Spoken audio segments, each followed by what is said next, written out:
Assalamualaikum warahmatullahi wabarakatuh. Kami dari perwakilan Universitas Ahmad Dahlan, Prodi Perbankan Syariah, mata kuliah Teknologi Informasi kelas D, ingin menyampaikan tentang sistem clearing nasional bank di Indonesia. Oke, pertama-tama latar belakang masalah. Clearing merupakan pertukaran warkat atau data keuangan antar bank baik atas nama bank maupun nasabah yang hasil perhitungannya diselesaikan pada waktu tertentu. Sejalan dengan meningkatnya kegiatan perdagangan yang akibat meningkatnya transaksi perekonomian, salah satunya transaksi dengan cara pembayaran melalui clearing atau menggunakan warkat. Baik, lebih jelasnya tentang latar belakang akan dijelaskan oleh Devika. Di sini saya akan melanjutkan tentang penjelasan latar belakang. Dikarenakan keterbatasan kemampuan sarana clearing dibandingkan dengan peningkatan jumlah warkat clearing. Pada akhirnya, hambatan-hambatan tersebut menyebabkan terjadinya keterlambatan dalam statement dan penyediaan informasi clearing. Hal ini berpotensi mengurangi kepercayaan masyarakat terhadap bank dan merugikan lembaga lain yang terkait secara menimbulkan efek berantai, yaitu salah satu bentuk jenis kejahatan bank yang tradisionalnya terjadi dalam transaksi perbankan adalah penyalahgunaan alat-alat lalu lintas pembayaran giral.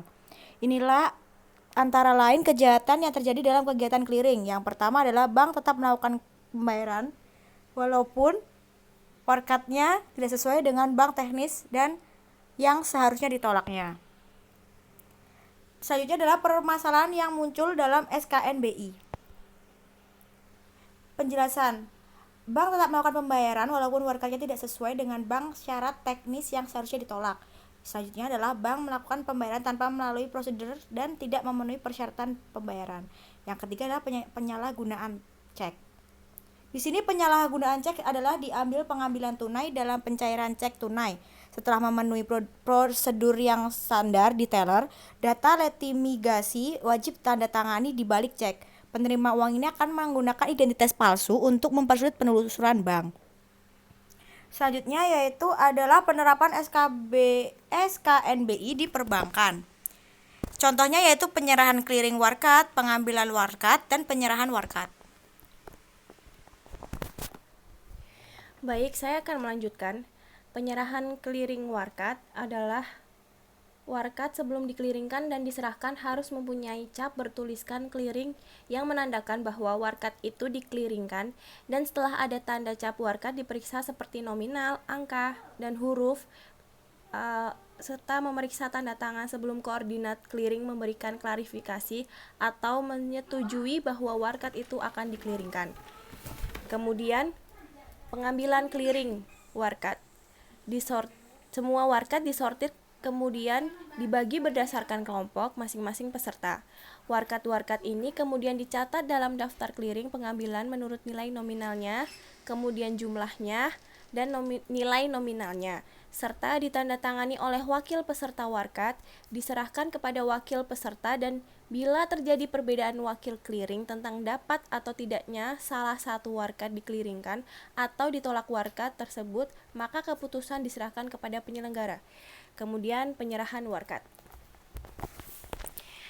Baik, kemudian saya akan menjelaskan analisis SWOT SKNBI di perbankan. Yang pertama, strengths. Tersedia teknologi yang modern dan mumpuni baik software maupun hardware. Kemudian ada kelemahannya.